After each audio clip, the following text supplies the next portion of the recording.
కొన్ని అర్థమవుతాయి, మనకి తెలిసిపోతాయి. పోలీసులు ఎఫ్ఐఆర్ రాంగ్ చేశారంటాం, ఎప్పుడు చేయరు అలాగా. ఎఫ్ఐఆర్ ఎలా రాంగ్ చేస్తారు అంటే అదే దాని గురించి మాట్లాడుతున్నాం మనం. ఏదైతే తను చెప్పింది, ఏదైతే 10 సంవత్సరాలు 14 సంవత్సరాల నుంచి లివిన్ లో ఉన్నానని చెప్పాడు. బట్ మస్తాన్ సాయికి సంబంధించి ఆ ఎఫ్ఐఆర్ నేను చూశానండి. పట్టాపురం నగరంపాలెంలో చేసిన ఎఫ్ఐఆర్ చూస్తే 307 ఉందండి. దాంట్లో ఆ అమ్మాయి చేసింది. ఎట్లా పెడతారండి? అంత ఫ్రెండ్స్ కి ఊరికి పెట్టేస్తారు. అంటే చట్టం న్యాయం తిన చేతిలో పెట్టుకుంటుందా కాదు కదా. అక్కడ ఏదో జరిగింది కాబట్టి అని చెప్పి అంటారు. నిజంగా మస్తాన్ సాయి సంబంధించి ఏం చెప్తారు మేడం మీరు? నాకు మస్తాన్ సాయి ఎవరో తెలియదు. బట్ మీ సినారియోలో మీరు ఎఫ్ఐఆర్ చూసిన తర్వాత అబ్బాయి కూడా బాధితుడే. ఆ అబ్బాయి కూడా ఈ అమ్మాయి బాధితుల్లో అతను కూడా ఒకడు ఉంటాడు. సో రాజ్ తరుణ్ ఫుల్ గా బలి, ఈ అబ్బాయి కూడా బలి ఉంటాడు. సో మస్తాన్ సాయితో ఎఫ్ఐఆర్ ఉంటే రాజ్ తరుణ్తో ఎఫ్ఐఆర్ ఉండకూడదు, రాజ్ తరుణ్తో ఉంటే ఈ అబ్బాయితో ఉండకూడదు. మరి నువ్వు ఎవరితో ఎఫ్ఐఆర్ ఉన్నావు క్లియర్ చేసుకో. ఇంకా ఎవరైనా ఉన్నారో నాకు తెలియదు. సో నేనేమంటానంటే ఎఫ్ఐఆర్స్ నువ్వు పెట్టుకున్నది నువ్వే, అతనితో ఫ్రెండ్షిప్ అని. ఇంకో మొన్న ఎవరో అబ్బాయి ఒళ్ళో కూర్చున్నట్టు ఒక వీడియో వచ్చింది. మేము ఫ్రెండ్స్ అండి, మేము సెలూన్కి వెళ్ళామండి. అంత సోషలిజం ఇంకా ఈ రోజుల్లో ఇది మనం ఎక్కడున్నాం? మన భారతదేశానికి ఒక గౌరవం ఉంది, స్త్రీకి ఒక విలువ ఉంది. ఆ గౌరవాన్ని నువ్వు కాపాడకపోయినా దాన్ని దిగజార్చకుండా ఉంటే చాలు కదా. నువ్వు కాపాడక్కర్లే, నువ్వేం మోసే అక్కర్లే, నేనేం మోసే అక్కర్లే, మనం దిగజార్చకుండా ఉండాలి. మనం అంటూ కొంచెం ఒక రెస్పెక్టబుల్. అమ్మాయి ఎవరితో ఇష్టపడిందో క్లియరిటీ లేదు మనకి. ఇప్పుడు ఇది రాజ్ తరుణ్తో ఇది కరెక్ట్ అనుకుంటే అది రాంగ్ ఉండాలి, అది రాంగ్ అనుకుంటే ఇది కరెక్ట్ అయినా ఉండాలి. ఏది కరెక్ట్ తెలియట్లేదు. ఆ అమ్మాయి బయట పెట్టాలి. సరే అమ్మాయి ఇన్వెస్టిగేషన్ లో అన్ని బయట పెట్టేసింది అనుకుందామండి, అన్ని చేద్దాం అనుకుందాం. పోలీసులు వాళ్ళ మీద వేసిన నిందని వాళ్ళే తుడుపుకొని ఈ అమ్మాయి రాంగ్ అని ప్రూవ్ చేయాలిగా, ప్రూవ్ చేయాలి. లేకపోతే ఈ అమ్మాయి రైట్ అనుకుంటే పోలీసులు రాంగ్ కదా. అవును, వాళ్ళ ఉద్యోగాలు పోతాయి కదా అక్కడ. అదే ఉద్యోగాలనే పోవాలి కదా, చెప్తున్నాను. అప్పుడు ఏది కరెక్ట్ అంటారు? వాళ్ళైతే వాళ్ళంత రిస్క్ చేయరు, సో వాళ్ళే రైట్ అయి ఉంటారు పక్కగా. అంటే ఈమె అబద్ధాలు చెప్తున్నారు ఏంటంటే అసలు నేను ఎఫ్ఐఆర్ పెట్టినప్పుడు నేను లేను, నాకు సంబంధం ఎలా అవుతుంది సార్? మా అందరితో మేము వెళ్ళాము, అయ్యింది, నిజమని చెప్పింది. అప్పుడు అందరు ఒక రోజుకు ఒకరు మాట్లాడితే ఎట్లా? ఆ రోజు వెళ్ళాము, అయ్యింది, కాకపోతే ఉదయం వచ్చాడు ఆయన 6 గంటలకు అన్నాడు. నైట్ వచ్చి మళ్ళీ ఉదయం వచ్చి ఉండొచ్చు కదా. నైట్ వచ్చి వెళ్ళిపోయి ఉదయం గొడవ అయిన తర్వాత మార్నింగ్ వచ్చి ఉండొచ్చు కదా, తప్పేం లేదు కదా. ఆస్కారం అయితే ఉంది కదా, ఏ టైంలో రావచ్చు. ఫ్రెండ్ అన్నప్పుడు, నీకు అంత ఇది ఉన్నప్పుడు, మీకు ఆ ఇద్దరికి ఇంటిమసీ ఉంది. సో మీ ఇద్దరి మధ్య ఫైట్ అయింది, మీరు వెళ్ళారు, పెట్టుకున్నారు, కేసులు చేసుకున్నారు. మళ్ళీ నాకు సంబంధం లేదు, మేమిద్దరం కాంప్రమైజ్ అంటే అది మీరిద్దరు చూసుకోండి. సో ఎందులో క్లారిటీ లేకపోతే ఈ అమ్మాయి లయర్ అని నాకు కొంత అర్థమయ్యి నేను విరమించేసుకున్నారు. కళ్యాణ్ దిలీప్ శంకర్ ఎవరైతే ఉన్నారో అడ్వకేట్ మాట్లాడుతూ ఆయన కూడా కొన్ని సంచలన ఆరోపణలు చేశాడు. ఆయన మనం చూసుకున్నట్టయితే ఎవరైతే శేఖర్ భాషను డైరెక్ట్గా బూతులు తిట్టడమే కాకుండా మస్తాన్ సాయి ఎఫ్ఐఆర్కి సంబంధించి కూడా అవును ఈయనతో రిలేషన్స్లో ఉంటే అంతా ఉండకూడదు అని ఉంది, అలా ఉండకూడదు అని చెప్తే ఇది తప్పు అంటారా అని చెప్పి మాట్లాడుతూ అది అసలు ఎలా చూస్తారండి? అంటే ఎథిక్స్ లేకుండా మాట్లాడడం అంటారు దాన్ని, అంతే కదా. ఇప్పుడు ఈయనతో ఉండి ఆయనతో ఉంటాను, ఆయనతో ఉండి ఈయనతో ఉంటానంటే అసలు దానికి అర్థమే లేదు. ఇంకా మనకి జంతువులకి మనకి తేడా లేదు. మనకు ఒక ఇది ఉంది కదా, జంతువులు విచ్చలవిడిగా ఉంటాయి, వరుసలు ఎలా పడితే అలా ఉంటాయి. అలా ఆయన చెప్పేది ఏంటంటే అక్కడ అమ్మాయి మస్తాన్ సాయితో ఉన్నదని కాబట్టి ఈయన 10 సంవత్సరాలకి అమ్మాయి మీద అఘాయిత్యం చేస్తే రాజ్ తరుణ్ మంచోడైపోతాడా అంటాడు.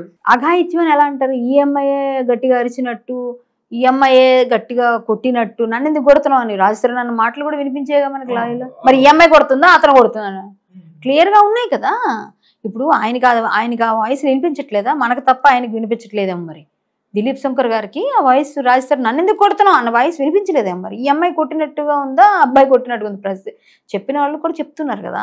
సో ఆయన మంచోడైపోతాడా కాదన్నది కాదు, వాళ్ళిద్దరూ వైఫ్ అండ్ హస్బెండా, రిలేషన్లో ఉన్నారా, అదంతా కోర్టు తేరుస్తుందండి ఖచ్చితంగా. మీరు కూడా కోర్టుకి వెళ్ళండి, మీరు మీ ఫైట్ మీరు చేయండి. ఒక అమ్మాయి ఒకళ్ళతో రిలేషన్ ఉంటే ఇప్పుడు ఏంటండి, నా పెళ్ళం నాతో కాకుండా వేరే వాళ్ళతో ఉంటుందని పెడితే అతను డైవోర్స్ ఇవ్వాలి కదా. మరి అదే కదా చేయాలి. ఇప్పుడు రాజధాని ఒకవేళ పెళ్ళం అనుకుందామండి, ఆయన పెట్టాడు అనుకోండి, డైవోర్స్ ఇవ్వాలి కదా. వేరే వాళ్ళతో ఉందని అమ్మాయి ఒప్పుకుంది కదా. నీకు నాకు చాలా మనం చెప్పుకోవచ్చు. సో మనకు తెలిసి పబ్లిక్ తెలిసిందే. ఇంకా కూడా దాచే ప్రయత్నం ఎందుకు చేస్తున్నారు? ఇంకా రాజ్ తరుణ్ 10 సంవత్సరాలు ఇలాగాను, లేకపోతే మధ్యలో వచ్చిన శేఖర్ భాష టార్గెట్ చేయటం మీరు ఎలా చూస్తారు? స్టాండ్ తీసుకున్నాడు అబ్బాయి.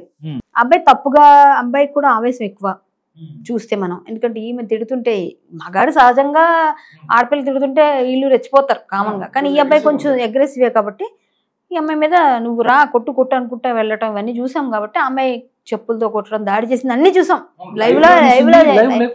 లైవ్ లో జరిగింది అది.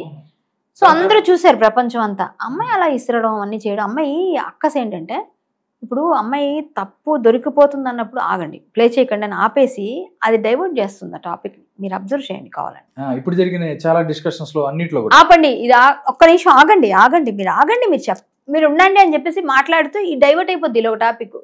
చెప్పి ఇసిరేస్తే ఏమవుతుంది, ఈ కొట్టడు కూడా ఉండాలి, ఈ టాపిక్ పోయింది, ఈ టాపిక్ ముందు మాట్లాడిందంతా ఎగిరిపోయింది, ఈ టాపిక్ లోకి వెళ్ళిపోద్ది. అంటే డైవర్షన్ అంటారు దాన్ని. మొత్తం డైవర్ట్ చేసేసి తినవైపు సింపతి క్రియేట్ చేసుకోవాల్సిన అమ్మాయి తప్పు చేస్తున్నా తప్పు చేయకపోయినా ఆడపిల్లకి సింపతి వస్తుంది జనరల్ గా, కానీ అమ్మాయి మీద ఎవర్షన్, అందరికి చిరాకు వచ్చే విధంగా అసహ్యం వచ్చేటట్టుగా జూగుప్సకరంగా ప్రవర్తిస్తుంది. తప్పంతా ఆమెదే, ఆమె అంతటా ఆమె చేసుకుంటుంది, స్వయంకృతాపరాధం. ఇప్పుడు నన్ను సపోర్ట్ చేయడానికి వెళ్తే నన్ను దూరం చేసుకుంటుంది, మీరు సపోర్ట్ చేయడానికి వెళ్తే మిమ్మల్ని దూరం చేసుకుంటుంది. ముందు మాట్లాడింది తర్వాత మాట్లాడింది పొంతన ఉండట్లేదు. సో అప్పుడు మీరు ఎలా సపోర్ట్ చేస్తారు? నేను బేషరతుగా చెప్తానండి, నేను ముందు అమ్మాయి సపోర్ట్ చేద్దాం అనుకున్న దాన్నే ఒక ఆడపిల్లగా. నేను వీళ్ళిద్దరూ తప్పులేమనుకున్నాను. ఈ ఆర్జే శేఖర్ భాష మీద ఒక ఇన్ని కేసులు చూపించారు. సో అవన్నీ ఉండొచ్చేమో, అబ్బాయి పర్సనల్, అబ్బాయి తిరిగాడా అమ్మాయిలతో ఉన్నాడా నాకు అనవసరం, అబ్బాయి పర్సనల్, నేను ఎందుకు వెళ్తా? తప్పు చేస్తే అమ్మాయి ఇప్పుడు ఉంటే అమ్మాయి వచ్చి నా దగ్గర అడిగితే నువ్వు చేసిన తప్పని కాళ్ళ పట్టాలి. నాకు తెలియని క్వశ్చన్, రాజ్ తరుణ్ లావణ్య అయితే మధ్యలో శేఖర్ భాష ఎఫ్ఐఆర్లు ఎందుకు వస్తాయి? అంటే అమ్మాయి ఎవరు వస్తే వాళ్ళ మీద ఒక బురద వేయాలి. ఇప్పుడు ఇంకొక విషయం ఏంటంటే, ప్రీతి ఉదయ్ మీద కూడా సేమ్ అదే జరుగుతుంది కండి. ఈ రోజు ప్రీతి ఉదయ్ ఒక వీడియో వదిలేరు కదా, మరి దారుణం అండి. దాని ఇంకా అంటే అంత ముందు కూడా అమ్మాయి మంచిదనో లేకపోతే కొన్ని రోజులు ఉన్నాయి, బట్ అంటే అమ్మాయి అప్పుడు తాగి ఏదైతే డ్రగ్స్ తీసుకున్నాను, ఏదైతే దాన్ని సేవించానని చెప్పినప్పుడు వీడియో అది పక్కాగా తెలిసిపోతుంది. బాగా మత్తులో ఉంది ఆమె, ఆ పిల్ల. అమ్మాయి తర్వాత మారకూడదా? మారే అవకాశం మనం ఇవ్వమా?